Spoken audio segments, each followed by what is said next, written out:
Uh, so this is Recording in the Cloud Part 2 on March 4th, 2024, R678, Week 9 of the spring semester of 2024. When I promised Christy she could go first, I lied. Briefly, let me just, I always lie. Just the last 6 weeks of this class, weeks 10, 11, 12, 13, 14, 15.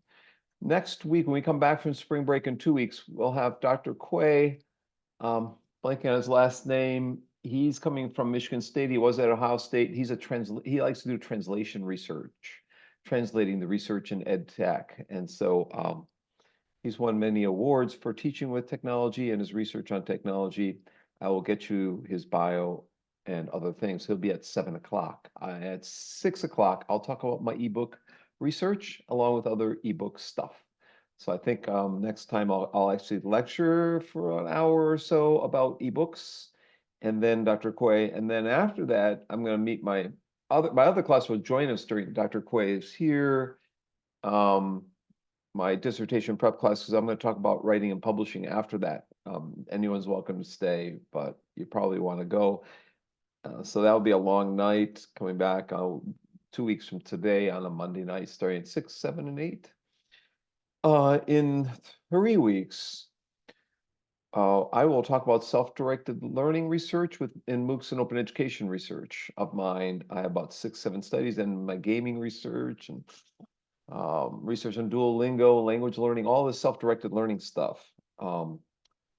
And that week, so in 2 weeks, the week is new technology challenges in education, new learning ecosystems. 3 weeks, conventional AI to modern AI in education, re-examining AI analytics.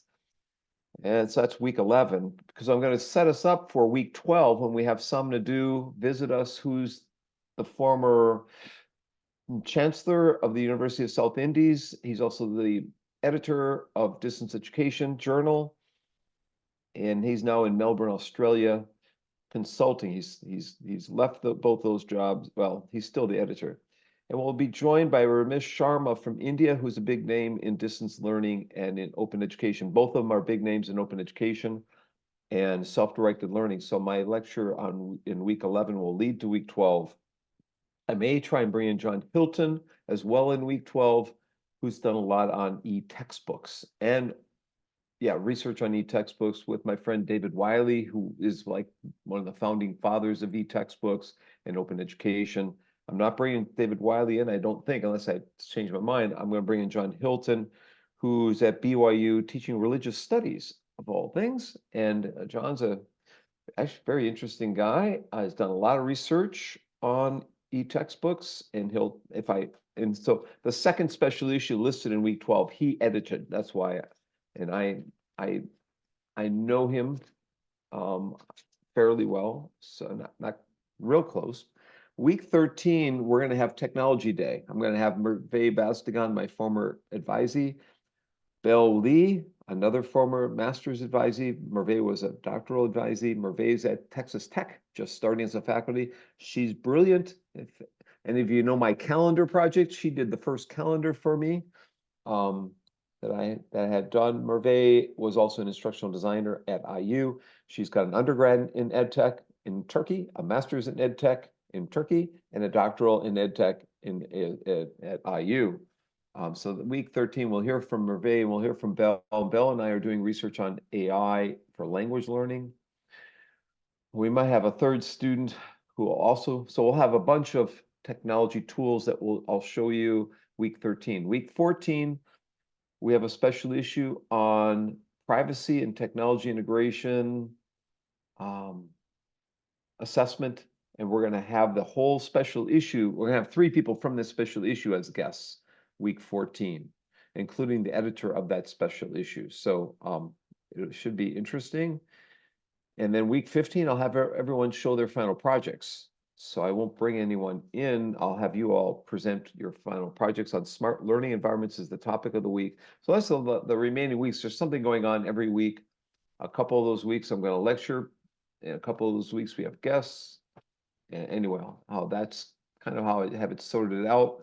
I've been playing it as we go every week. I didn't have it prearranged who I was going to grab and what lectures I was going to give. This is a totally new version of this class that I've been doing for a long time because we were using special issues. I will say that I think having assignment 2, the tidbits, was very important in this class because the tidbit articles let you read the applications, let you read what's going on in the real world, and not just all these special issue research stuff, which can make your mind go numb if you read too many articles. I looked at all 16 articles for this week just before class. I will say that they're not as hard as the ones that on precision learning. I think that week had the hardest articles, the ones that had to do with learning analytics, to try and understand them. But there's been a couple weeks where the articles are kind of thick and dense. I didn't know that coming in. I was just picking special issues that looked interesting and important, and it would make a logical sequence of some kind.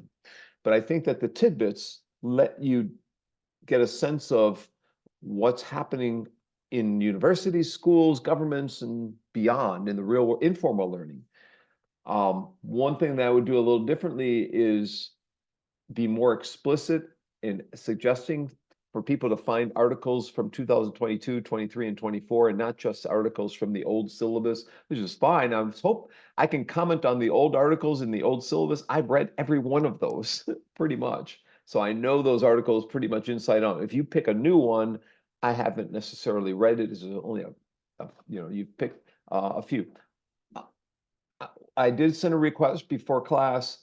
If you could send me an email, a Word document, maybe with all your 2022, 2023, and 2024 art tidbits and videos, anything from the last 3 years, I will try and make one document that I could share with all of you of the current articles. And in fact, we're going to get the monster syllabus updated through all of you, individual work. I could create, I've got a bunch saved, hundreds of articles, but I thought this makes good use of what you think is important and what you read.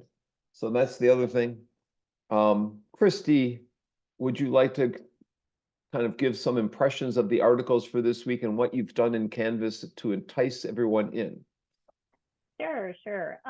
So the reason why Emily and I chose the articles that we did was basically the same reason we did the survey, is to find some personal relevance. Both of us were parents and educators during the pandemic when we made that shift to emergency remote teaching. And so our survey was just kind of an idea, and we're going to look at it, and I'll share the results throughout the week. I was hoping we'd have a couple more tonight, but that's fine. But I was surprised thus far we have no students during that switchover. We have teachers and we have parents, but no students. I fall into that category as well.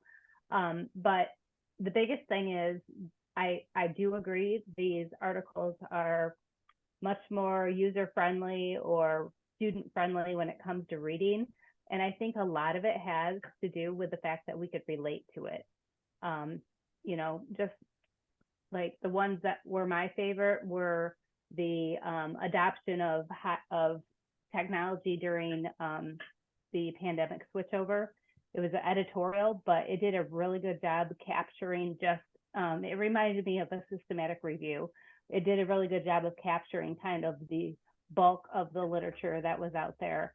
And then my other favorite one was I'm looking at the title here, Higher Education Students' Experiences and Opinions about Distance Learning During the COVID-19 Pandemic. These are really like near and dear to my heart because, as I said, I lived it. And I saw what my students went through, and I saw what my children went through. And in full honesty, it's why I'm here. I went into this program basically to do better and to be better for my students. Christy 2024 is a heck of a lot better educator than 2020 was. I did blended classes and I did them pretty well, but the shift to completely online, all of the context, all of the connection that I really emphasized in the classroom was gone. And so I found myself doing a lot of proactive emailing, checking in, just wellness checks for my students, because when, it's funny, we were talking about how a lot of the outside countries of the United States is pretty okay when it comes to technology, when it comes to internet, not in my district. They live in a cornfield, and so it's not a city where there's 5G or any kind of like advanced internet service. Many of my students had to go to McDonald's, or had to go or sit outside McDonald's because McDonald's was closed, or sit outside the library because the library was closed, and grab internet so that they could access their coursework. So I think that is why this unit is so important, just because, and I keep on saying, and I love the silver linings title, because I feel, and that was one of the takeaways from the editorial, is there were silver linings in this tragedy, in this hideous thing. There were things that were good that came out of it. My institution, we went from 0 online classes to, we have 61 unique sections of online classes right now, and I think 6 completely online programs. We had nothing in 2020, so big silver lining. Christy, what articles do you recommend that you were smiling when you read them, and yes, you want them to read? Yes, like I said, my favorite, I know it was just the editorial, but I think it did a really good job just capturing like all of the struggles that went into it, because it looked at the teachers, it looked at the students, it looked at all of the stakeholders. They honored all of the stakeholders, and that was the adoption of learning technologies in times of pandemic crisis. It's a very easy read, but it's very, like I said, it's deep, because it really talks about all of the different areas. And some of my favorite areas are student motivation, student engagement, changes in traditional teaching. So this was what my institution lived. I saw my students shift from being engaged in class to MIA. And so this was something that I really enjoyed. I think that you would like it. Students, you would like it if you had any experience with this at all. And then also, I think the higher education students' experiences and opinions about distance learning during the COVID-19 pandemic. What this one did is looked at the perceptions of students based on like their demographic status, how long they had been a student, did they have any experience in online education, and then they looked at their engagement, their transition ratings, and things like that. So I think if I noticed that no one thus far has been a student in the survey, but if you lived it as a student, I think you could find a lot of like relation to it. So personal relevance within it. And the last thing that I did also share, it wasn't really one from this week. I think I actually saw it the first time last semester in 622, but I really enjoyed the, it was, I think it's Silver SLL 165, and it was the 4-day school week.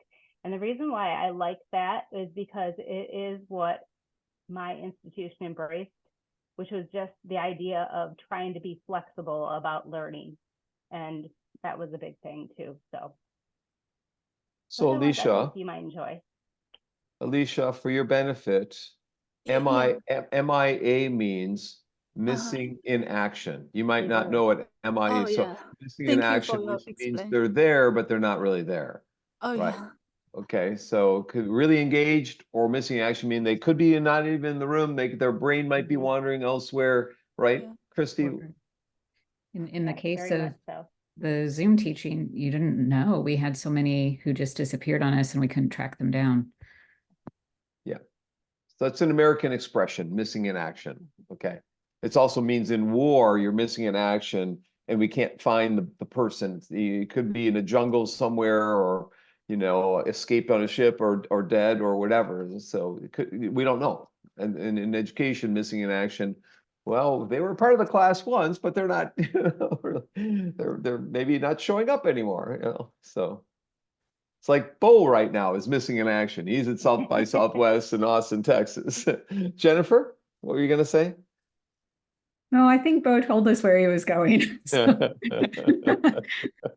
Only Bo knows. Um, uh, Emily, you want to give your impression of the articles for this week, and what do you think that everyone should read or avoid? So I read the editorial, which again, to echo what Christy said, I thought it was very well rounded, and all of the articles were easier to read for sure. And I think it had to do with the content and the relatability of it as well. It's always going to be easier, at least for me personally, to read. Um, I found Article 5 and 6 the most interesting this week. I during the Not switch to Article emergency 12? road. Not Article 12? My I article? don't think so. What was Article 12? It's mine. Just kidding you. Go ahead, keep going. Okay. I wouldn't have picked it either. Oh, well, it was about Twitter. No, I need to get better about social media. I'm not a social media person. So, Oh, um, mine wasn't Twitter. Maybe that's Article 13. But yeah, okay. Your numbering are different.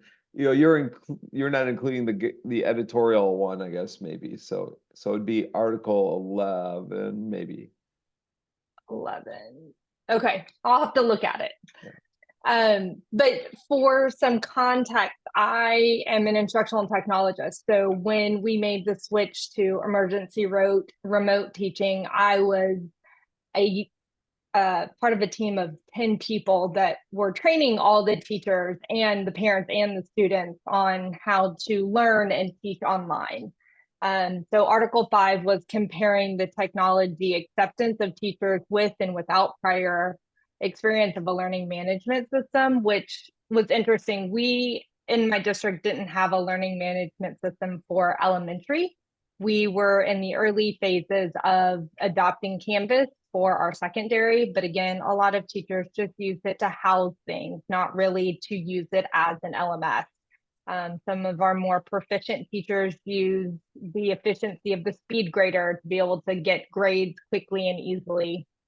But that article was interesting just to see that there wasn't a difference in teachers with and without.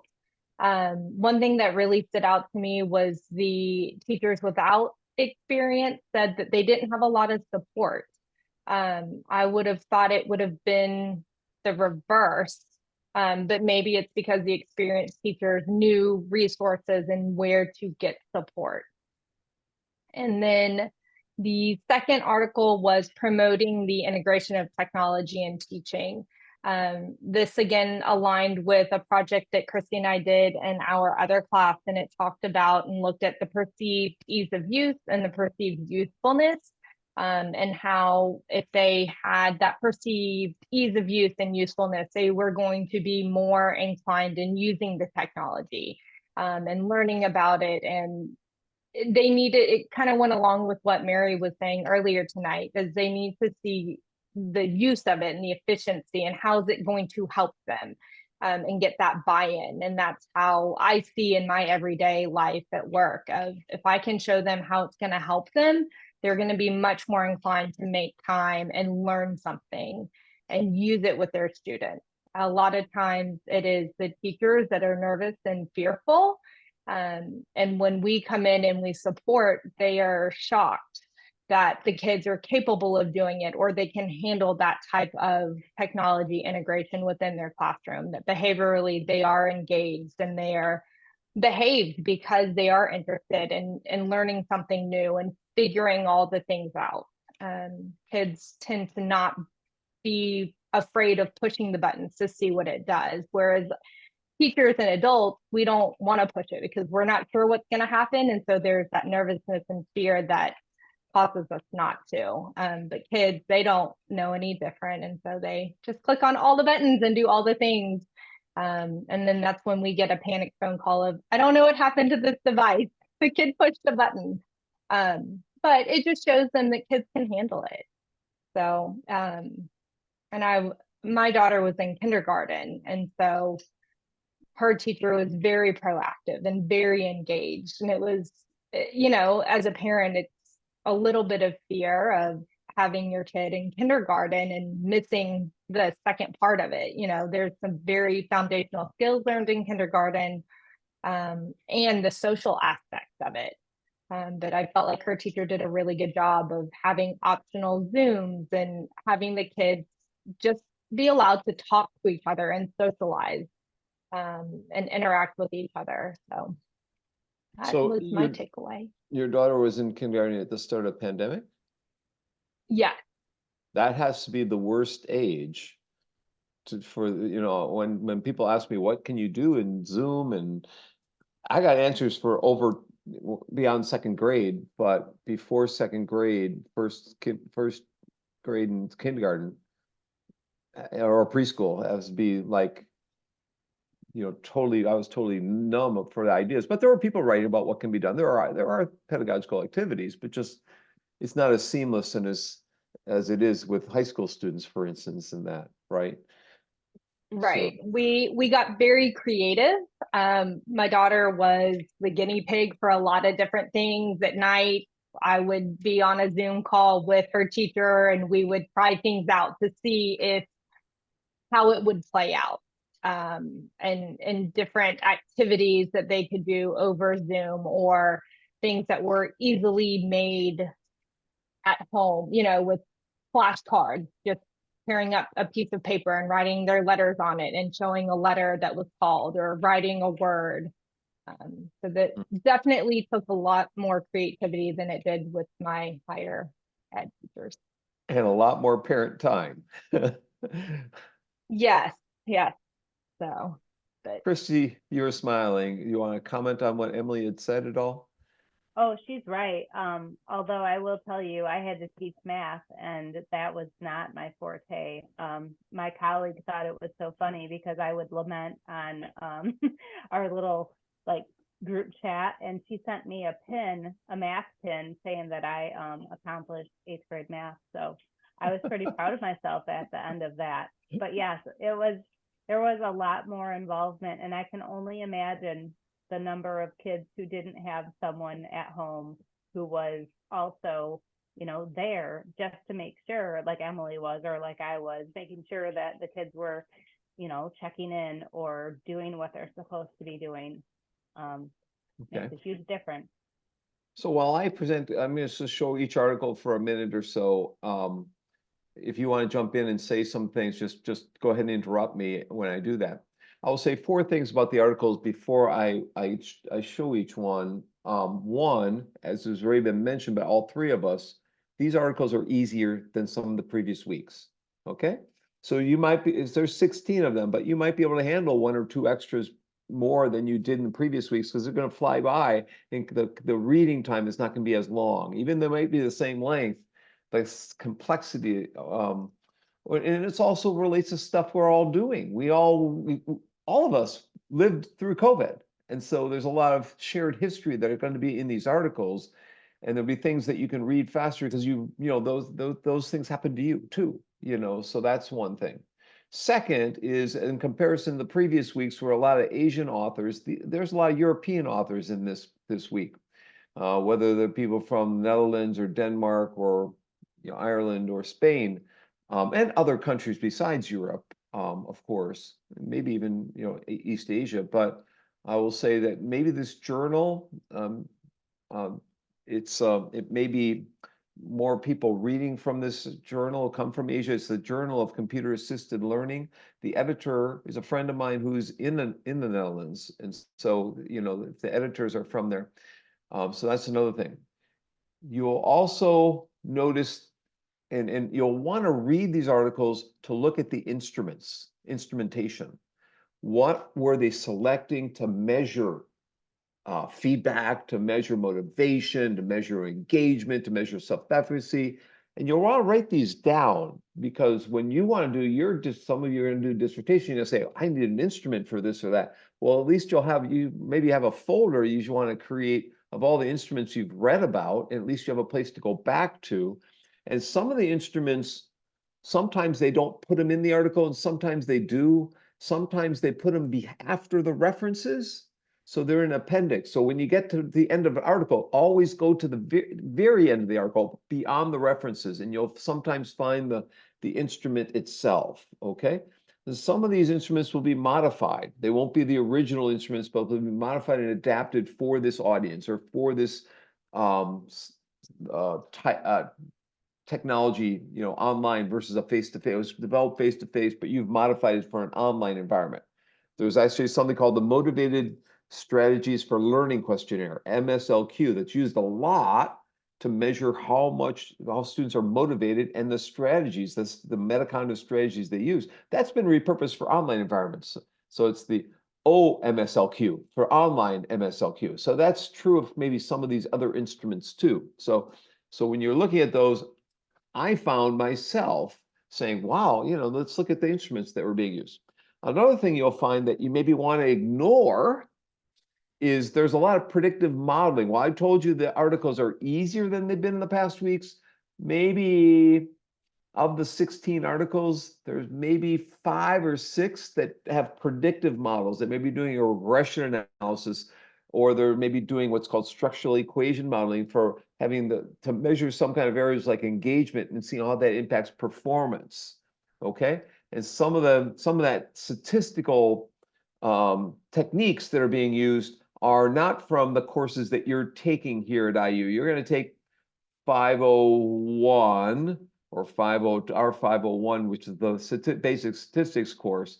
This is coming from a 602, like a much higher level kind of course. Now, it would be important if it intrigues you to learn more. Many people want to learn more.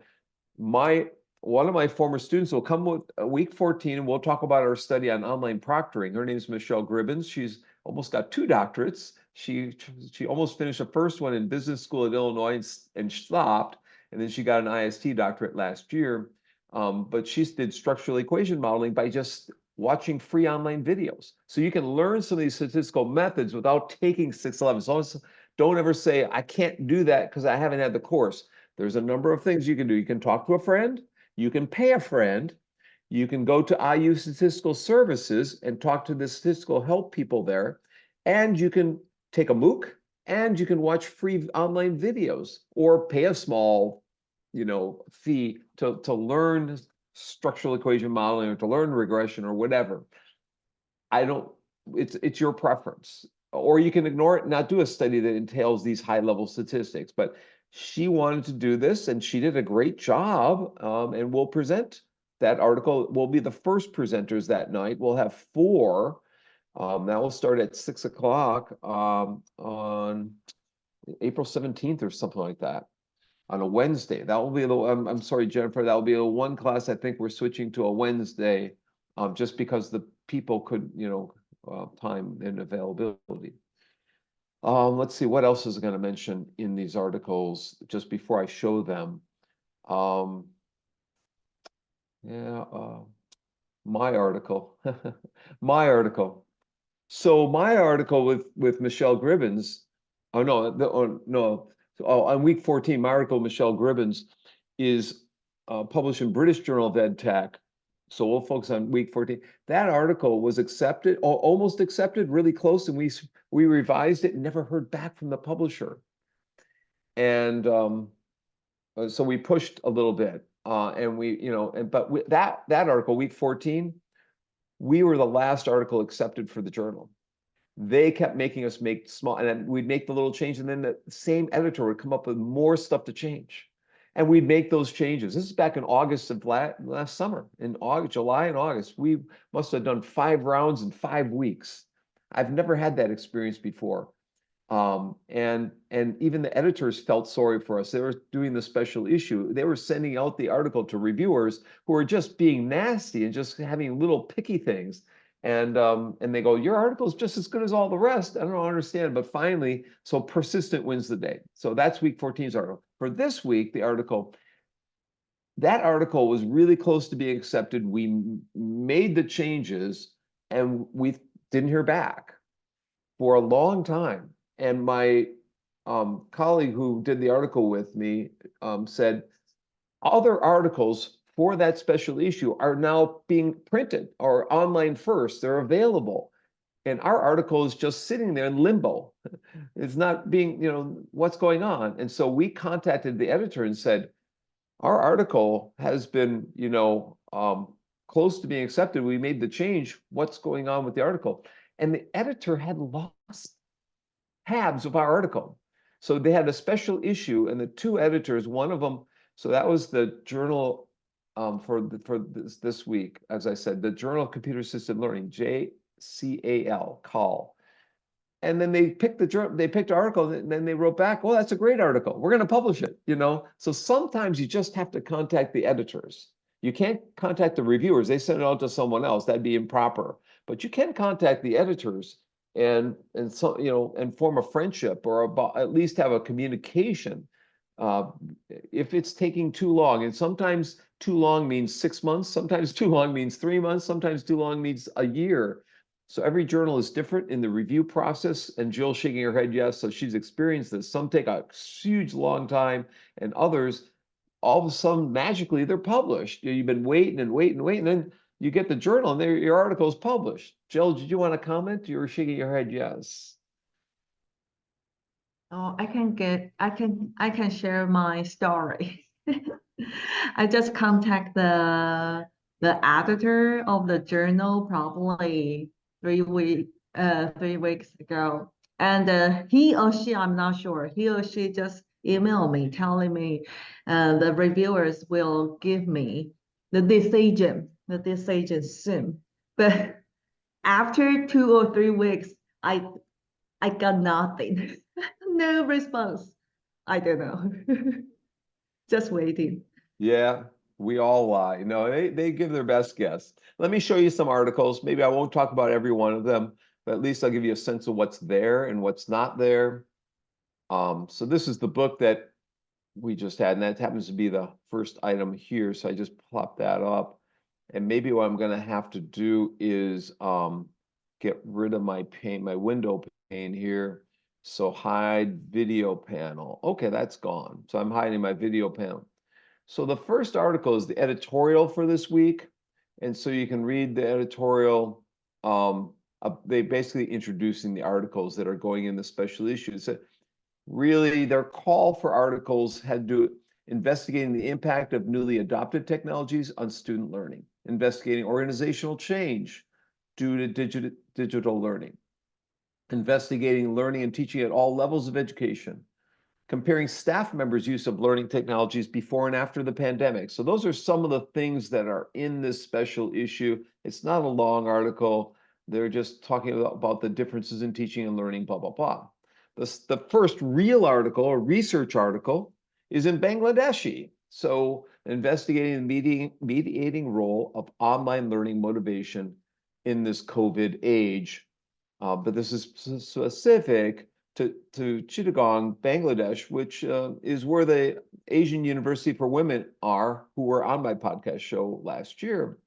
So this paper had 442 graduate and undergraduate students in 35 universities in Bangladesh, and they shows a significant mediating role of online OLM. So they have all these acronyms here. Online learner motivation. So online learning motivation on different variables like student satisfaction and performance. So this is a really predictive study by getting at what the learner motivation is, maybe before and after. Study suggested some new research perspectives are needed to overcome the limitations of this research and gain more precise knowledge on students' motivation. The one thing about here, so you're going to have, so they're trying to predict satisfaction for learning by looking at learner-learner interactions, learner-instructor interactions, learner self-efficacy, and more direct forms of instruction like lecturing and so forth. This is the predictive model, the research framework, if you will. And they have different hypotheses. They have 9 prediction hypotheses. These predictive models are in some ways simple because they can just present the data that's around it. They don't have to do all these qualitative interviews and focus groups and themes and all that stuff. It's just math. It's really just math. These articles tend to be, dissertations with this kind of stuff tend to be shorter than the long qualitative ones. But I'll just point, I want to go to the end here. You can read all these points on this, but at the end, after the references, I think is going to be, maybe I'm lying, there it is. So if you want to know how they measured online learner motivation, these were the questions that they used, and they basically repurposed another existing instrument, I think. I feel confident using online learning environments. I feel confident operating e-learning functions. I feel the flexible time and class schedule is important for me. I have numerous interactions with the instructor. My instructor clarifies. So you might find that instrument here to be of value, okay? So I think that might be one of the more valuable articles to read. I call it Article 2. You might call it Article 1. I'm including the introductory article from the editors as Article 1. Article 3 or Article 2 gets at the discrepancy between language learners and teachers, their concerns. They're comparing student concerns and teacher concerns during the pandemic related to COVID, all right? Related to the emergency remote teaching. So almost 700 learners, language learners, and 61 teachers. This is a big study. This is a big study in Saudi Arabia, okay? So I said Europe before. Now you're seeing we got the Middle East involved. We got South Asia involved. So this is really this is going to be a global special issue. And so they find that participants were asked to rate different problems, different questions. The learners rated these concerns in terms of the extent to which they experienced them, while teachers rated them the extent to which they perceived them. So the teacher perception of student issues and problems, and the students directly pointed out what they felt. There's a nice chart in here in this one. If we go down a little bit, take a look, and here you go. Top 10 concerns for students, top 10 concerns for instructors. Number 1 is number 1 on both. Missing face-to-face teaching, missing other students. No, it's number 2 on the teacher side. Afraid of losing marks, lower scores. You notice afraid of losing marks, the teachers numbers, it's number 6 to them. They don't care if the students score. I'm sure they do care. Number 10 for students, online learning is boring. Not that high on the list, but it's still a concern it's going to be boring. Afraid of online assessments, number 7. Afraid of failure, number 6. Afraid of getting a low GPA, number 4. So afraid. So tension, nervousness, right, in here. And so you can compare the standardized scores here on each of those for where the student concerns were raised. And then the tests that were performed comparing the teachers and students, we have a P less than 0.01.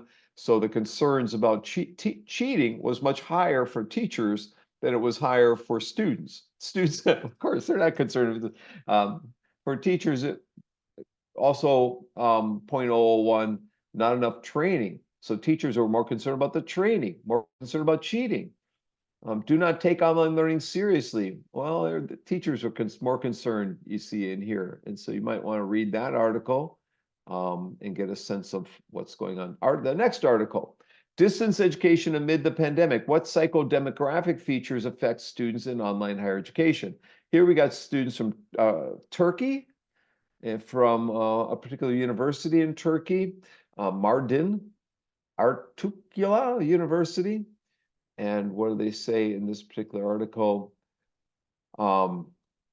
This is more of a quantitative one. They have 1,400, almost 1,500 university students took a survey.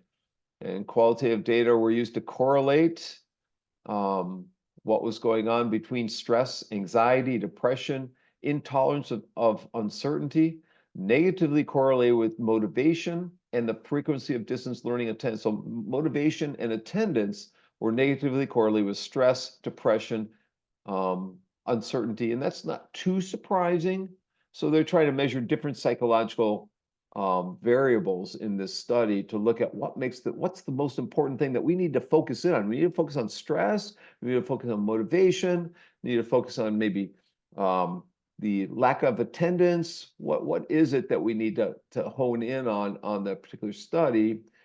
And so you can see all the cross correlations between the different variables and the model that they came up with. Distance learning motivation, it's impacted by anxiety, stress, depression. And then IU is not Indiana University. I'm blanking on what IU is in this instance. If anyone wants to ponder a guess, that would be just jump in. So motivation, lecturer allowing the student to share a camera. Student beliefs about the effectiveness of distance education. Age, social and economic status. So anyways, you might want to take a look at that study. That's number 5. We're only, so this is number 6 of 16.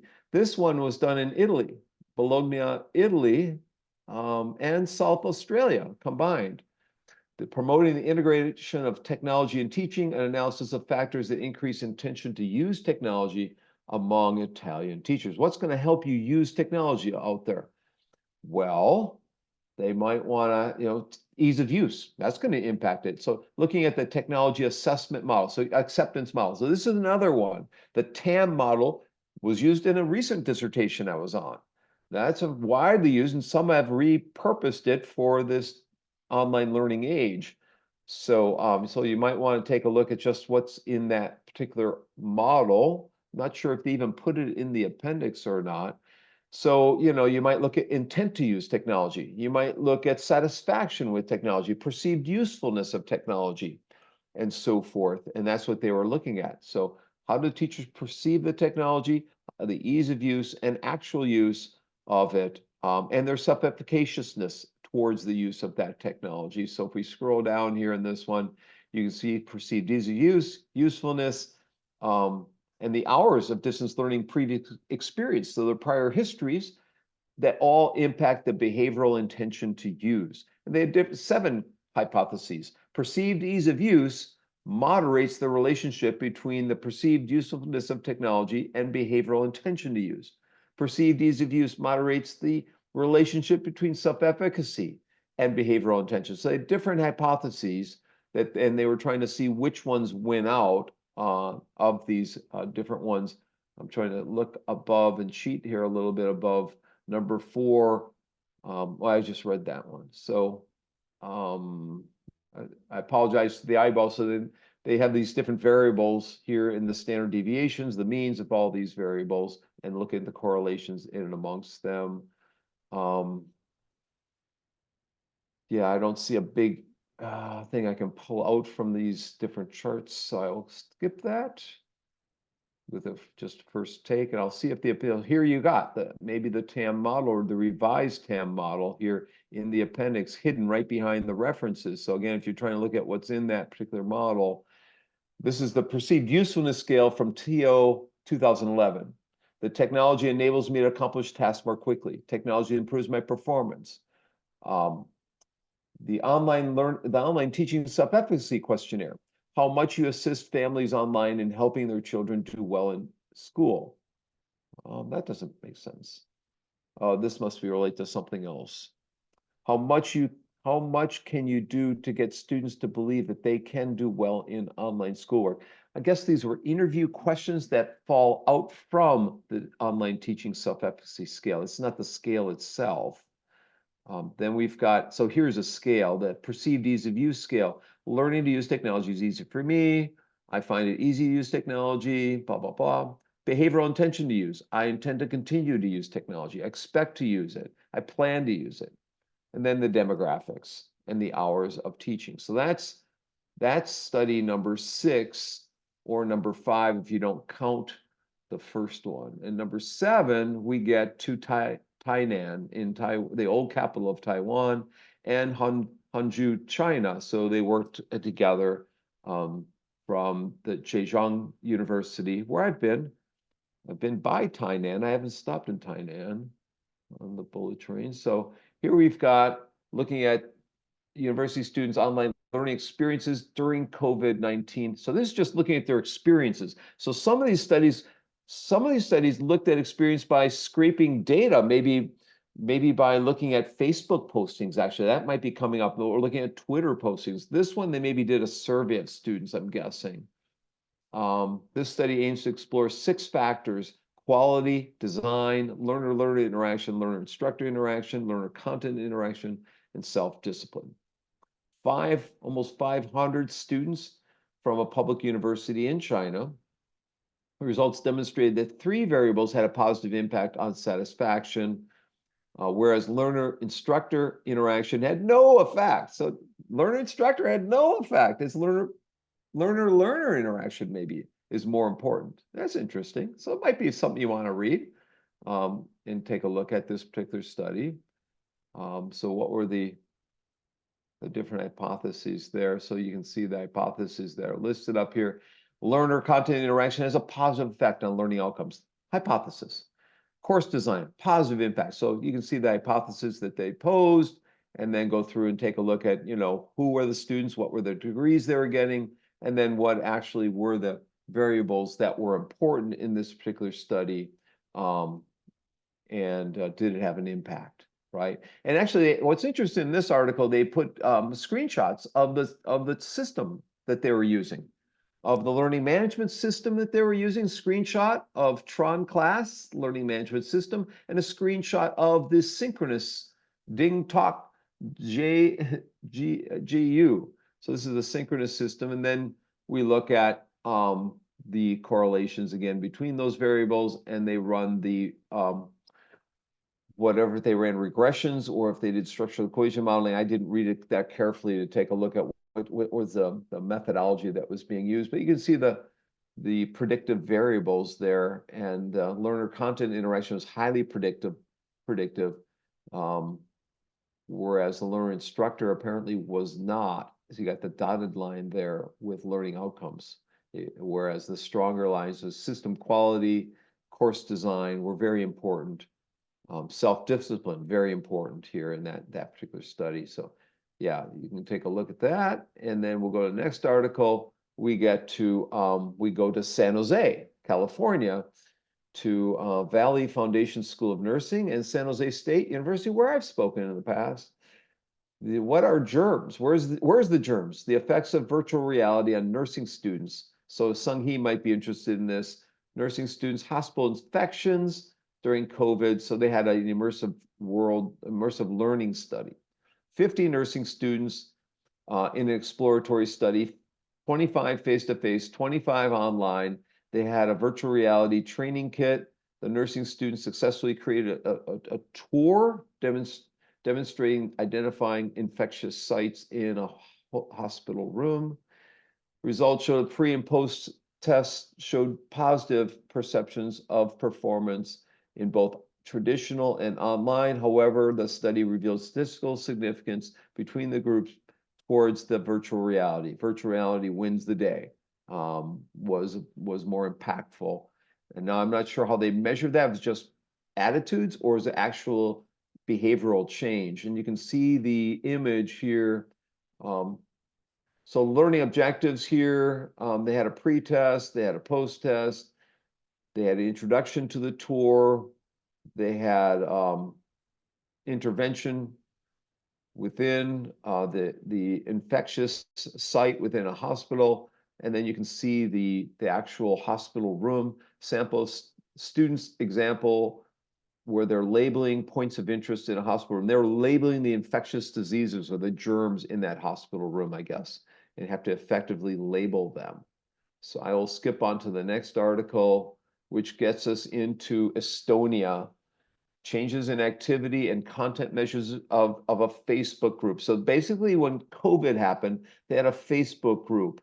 And during the transition to distance learning, they posted 872 messages to Facebook in 52 days, divided into 7 different time periods. And then they looked at what do those messages say? What's going on there? And what were they talking about? So they're trying to understand adoption of e-learning or adaptation to e-learning and homeschooling by analyzing the Facebook postings during this temporary change, during emergency remote teaching. Basically, that's the study, okay? Not that hard to figure out once you get in and take a look, and trying to see if there's anything. So here we've got, they're coding the speech acts, they're coding the Facebook posts. Are they informing each other what's going on during COVID times? Are they providing resources? Are they recommending new resources? Are they inviting other people? This is a lot like my early research on asynchronous collaboration in the early days of the web. I was doing a lot of this coding of providing resources, sharing, asking questions, responding to questions, that kind of thing. And you can see in the different time, the first 14 days, a lot was going on, not so much over time, but period 2, once they adjusted to teaching online, everyone started asking questions, as you can see from this data. It's pretty obvious from the one chart, figure 1 is telling you. Figure 2, average number of comments and reactions by time period. Well, yeah, you've got a lot happening in the second time period, not so much towards the end. And you can take a look at here. What role was it? Was it a student? Were they parents? Were they teachers? So looking at the actual person who posted. We'll go to article number 9, which gets into my article with my 2 friends, my former student, Min Young-do from South Korea, and Hyo Kyo from Suncheon National University in Seoul, and myself. And we're taking a look at, in this study, 1,200 undergraduate students in South Korea during the spring semester during COVID. And during that spring semester during COVID, we wanted to look at whether COVID pandemic, what happened in terms of self-efficacy. Purpose of the study is to examine structural relationship between self-efficacy in time management, self-efficacy in technology use, self-efficacy in online learning environments, and self-efficacy and ultimately learner engagement. And so we're doing, this is structural equation modeling, which gets kind of thick here, but self-efficacy in technology use had a significant but negative impact on learning engagement. That's interesting. Had a positive impact on self-efficacy in online learning environments. Okay. So the more self-efficacious you are in online learning, the better off you're going to be once we move to these more technology-enhanced environments. You're not going to feel as afraid of those different technologies brought to you by the administrators to use. Implications, self-efficacy and technology use did not enhance learning engagement.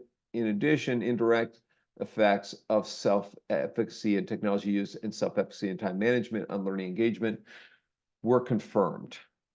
This indicates the influential role in self-efficacy. So try and help your students become more self-efficacious. You know, does self-efficacy in online learning environments impact learning engagement? There's a study, and so there you've got the 3 models, the research model, if you will.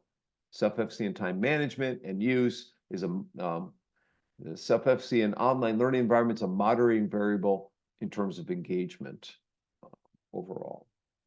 So you can read about that, and if you want to read the ending, because I wrote the ending for sure. I always write the endings, but anyways, you can see what was impactful here. 0.453 self-efficacy and technology use impacts self-efficacy in online learning environments, which ultimately impacts learning engagement. So you want to have your students be self-efficacious in terms of being able to use technology. It goes back to Mary Burns' point about training. You can't just assume they know how to use it. You want to train them in the use of those technologies. I'll go to the next article. This one is from Saudi Arabia. Again, Curriculum Instruction Department is on Twitter. So they're comparing teacher social network structure and the content interaction before and during COVID-19. So they're looking at what kinds of interactions were happening among a professional development of teachers before COVID, because it's all saved, all those Twitter postings, and then during COVID, did it change? Did their interaction patterns change? Kind of interesting. You don't need human subjects, because that stuff's already, I probably don't need human subjects, but you want to anonymize the data, of course, but it's publicly available data. So COVID's affecting our professional development lives. We created Silver Lining for Learning podcast show to help, so they could analyze our show, I guess. So Twitter, Facebook, Instagram, WeChat, Kakao Talk, Line, WhatsApp, and everything else, all the Twitter, X, and TikTok, all these tools, you know, impact our professional networks. So the aim of this study is to investigate the structure and content of teachers' network interactions in Twitter and during COVID-19. 103 teachers were involved. They did social network analysis and content analysis and thematic analysis. They revealed teachers' cognitive and affective posts increased significantly during COVID. So they got more thoughtful, also more emotional. So they were basically posting a lot more because they wanted to reach out to people, I'm assuming here. The thematic analysis showed that during COVID, teachers post focus, that's a typo, post focus on issues around digital transformation. The sizes of the networks and the out ties grew. So the networks grew, they got more cognitive, they got more emotional, they posted a lot more. They're, more interacting with people from other countries, with other disciplines. They reached out beyond their own discipline. Most teachers' interactions were with teachers from the same disciplines and country, but now they reached out beyond that. Teachers use Twitter to share information, support each other. Study supports the recommendation for stimulating professional development among teachers. Finding, right? So we've got the Twitter space, we got the participants here in Saudi Arabia. So how does the content in teachers' professional learning vary during and before and during COVID, during the pandemic? How does a teacher's network on Twitter vary? Blah, blah, blah. So, they're sharing resources, they're sharing practices, asking questions. They're giving encouragement. They're praying. They're praying. They're praying, they're praising, they're providing, all the P words. So yeah, they're asking God for help, I'm sure I did that too. They're sharing their fears, they're sharing their worries. I am worried of how I can move all my teaching online. I'm so petrified. Can anybody help me? Please help. I guess you should, if you want a fun article to read this one. It's article 13, I call it 13, you might call it article 12. Emily would say article 12. So don't read my article, it's too complex. Read this one, And you can see that the network, the example of the network of visualization, and then the ties in and amongst, and you'll have to read it to explain what all that is. So cognitive posts, we're sharing, we're asking questions, we're providing information. Affective posts, we're appreciating, thanking, giving praise, thanking a higher being out there. Negative, we're afraid, we're stressed out. I'm so afraid, I'm so afraid. And so you can see some of the comments here. Do not worry, you can do it. I believe in you. I believe you can do it. I'm afraid I can't do my teaching very well. I'm so afraid. You can find all the primary books in this one resource. Take a look, they're all there. I can't assess students. I'm so afraid. I'm monitoring. It was easy for me during class if I can see the students, but here I can't see them. It's harder. How am I going to assess the students? You have to set some rules, blah, blah, blah. That's a good article. That's an interesting article. How many we got left of these? We got 3 more. Article 13. Everyone's probably left, but I don't even see. Israel, Tel Aviv. I've presented there once as well. Long time. 19 years ago. 18 years ago. So we've got the outbreak of the coronavirus beginning forced them to go and shift to ERT, emergency room teaching. They tried to, so what's the subtitle here say? So they're looking at freshmen versus advanced students. So they're comparing what's going on with first-year students to seniors, right? And the number of statements the instructor made to support the freshmen or others. So they're looking at both the students and the instructors. More advanced students made more internal references, attributing statements to student and the learning environment. In contrast, freshmen made more external references, attributing more statements to the instructor and the course dimensions. They're mad at the instructors. They're gonna, they're so mad that the older students, we can learn on our own. We're gonna do it with no problems. So I guess that's what they're getting at here. That's kind of interesting.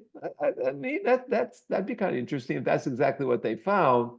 So yeah, so we got almost 1,300 students. and 1,600 sentences that they analyzed. That may sound like a lot, but it's not a lot of sentences.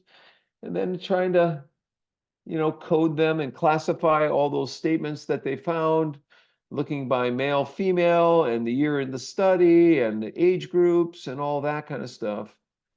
And then, the course. Recorded lectures serve as extra learning material.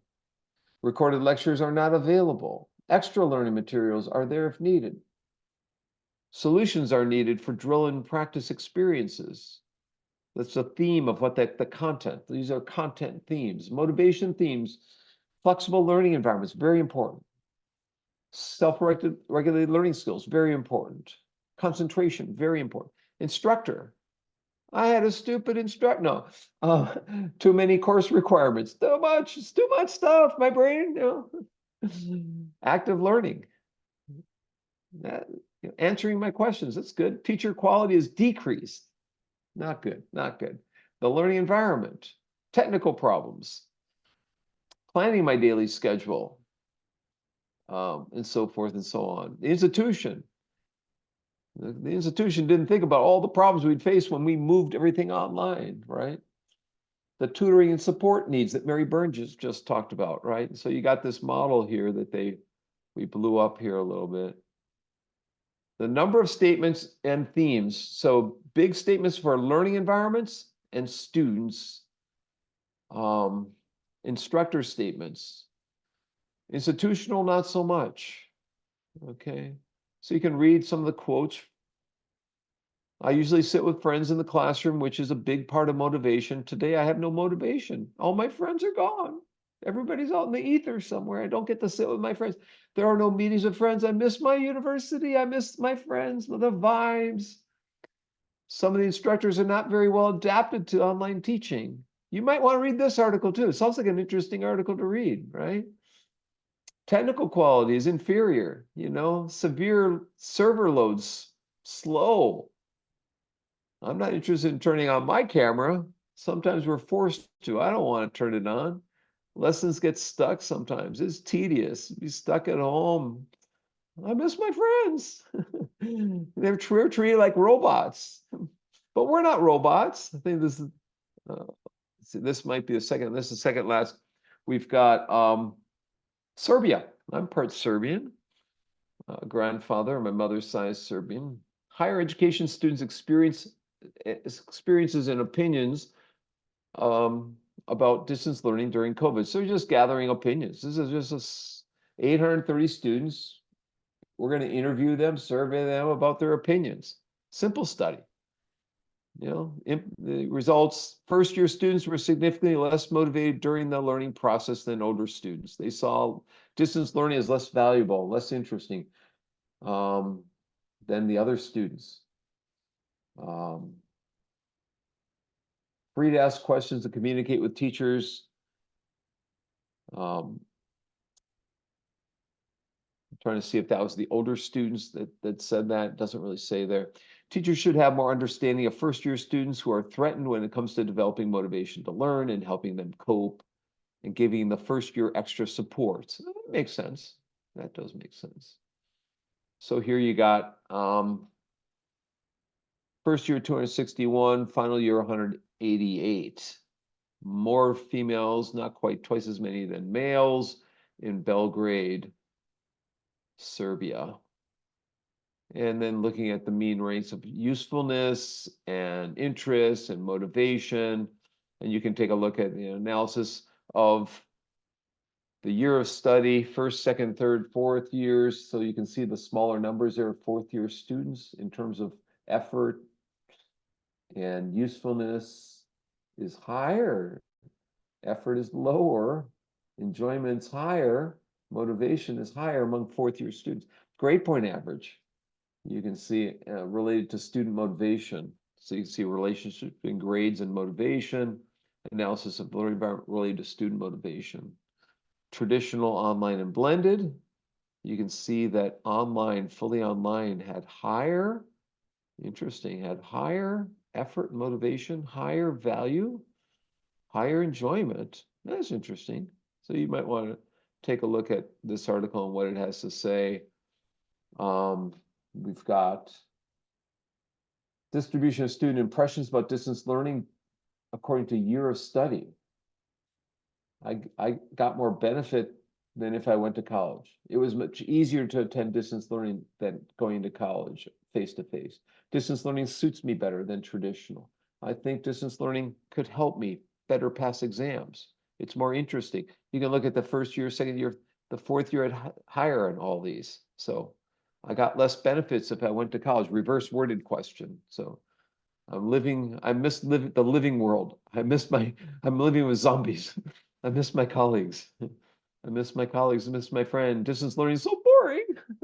Unfortunately for this person. So yeah, comparing first year and second year. So final study, we got Frankfurt, Germany, and Ruhr University in Bochum, Germany, and Australia again. Well, this is Australia, South Australia, Adelaide. That's a good place to drink wine there in Adelaide. So this article, virtual academic conferences as learning spaces, factors associated with perceived value of purely virtual conferences. So they're looking at attending virtual conferences during the pandemic. So, you know, what do they think? Did they gain much from them? And they showed satisfaction with online interaction, the extent to which presentations met participants' topics of interest and perceived importance. Researchers in different fields differ significantly, so it depends on the field of study, I guess. So they're not looking at students, they're studying researchers attending virtual conferences. The study serves as a first attempt to understand how and for what target groups virtual conferences can be beneficial. And this article I just got to before class started, so I really haven't looked too much at this, but is there an association between perceived overall value and the participants' perception of the conference, of the social interaction, opinions regarding perceived importance of learning? Again, you'll have to read the whole article, so I haven't had a chance to dive into this one. Of the knowledge gains, of the networks formed. This looked at a range of things, I guess, in this article. The research field, a lot of educational technology people. So they had ed tech people, economics people, and social politicians. Oh, that's interesting. They had 3 different kinds of conferences. So ed tech, in fact, is in here. And so that's good. You can read about that. And the ed tech people had a lot of experiences, I think, if you look at that data. I quickly look at this data, but I'm not positive in that. And so correlations and importance of learning, learning overview, learning content. I think that's enough. I've done enough here tonight. I think I'm going to stop the sharing. 16 articles in a half hour. I think my brain's dead. Emily and Christy, since those are your articles for this week, you want to comment on anything I've said? The last thing that I wanted to say was that the course design that they brought up in a couple of them is really important. Also, I dropped a link for 2 articles. One was from the second article. I think it might have been one of the frameworks or the instruments that they did an adaptation from. It's the SLS OLE, Student Learning Satisfaction in Online Environment. And then also, because it's the same author. Right. And I used that one before. It's a good instrument, I think. And then who's the author? Gray and Dilatorio, okay. Or Di Loretto. Right. And then, of course, I love Martin. So Dr. Martin did the OCDE framework. It's online course design element framework. That's another one. I dropped an article in there too. Florence Martin. Florence yes, Martin. I love Florence From Martin. week 1, 2, and 3, the special issue I did with Florence. Yeah. And you interviewed her. Yes, we did. For task 3, right? Mm-hmm. You and Emily interviewed her, right? Good. Fangirl. Yeah. It was a good interview. So, okay, so thank you for that. Emily, you want to add anything? No, there are a couple of articles I'm going to go back and review and give a closer look. I think there's some interesting things now that I have a little more brain capacity to take in some new information. So I'll go back and take a look. And so all those articles, 16, all what I said, I got from a half hour of reading all 16 total. Okay. So it's not going to take you long to get through several of them. And half of what I just said, I made up, because I want to fill in the gaps. I just make stuff up. But no, you'll find over time that researchers do a lot of that too. They just make stuff up and they make it sounds like, no, we try not to make up too much stuff, but I was interpreting as I was reading, and it wasn't that hard to interpret these studies. There was only 2 of them maybe that I was having difficulty. Exactly, the last one on virtual conferences, and one of the other ones maybe my article I was having the most difficulty with, but because it's one of the more complex ones because we're using structural equation modeling again in there. So good articles for this week for everyone. I probably need to mention next after spring break, we are going to read about new technology challenges in education for a new ecosystem from Educational Sciences. Now, I've never read from that journal, or I can't remember reading from that journal much. We have a couple special issues, I think, from Educational Sciences in here. I did not look at those articles. I don't know who the authors are yet, but since I won't see you again for a couple weeks, I just want to alert you to that. So could you help me out here? Of the 16 articles, could you give me a number, 1, 2, 3, or 4? How many articles sounded interesting to you? Just put in there. Did any of them sound interesting to you? Which ones, might you jump in there and take a look at? Again, these are all in Dropbox. And if Riza's still with us, I don't know, did he leave or is he still here? I want to thank him for leading discussion last week. And again, thank Christy and Emily for leading discussion this week. He said it's got to go. Okay. So let me put it this way. Raise your hand if you if you found one of those articles interesting. Raise 2 hands if you found at least 2 articles interesting. Tilt your head this way if you found 3. No, I'm just kidding. Jump up and down. No. So any questions before we send everybody off to break? I will try my best to grade a couple more task 3s before I leave for Portland near the end of this week, but I can't promise. So I will call an end to this week 9. Stop the recording. Week 9, R678, part 2, spring of 2024. I look forward to seeing everyone after break and having a great time with all you. Have fun in this vacation. Have some time to relax and see something new.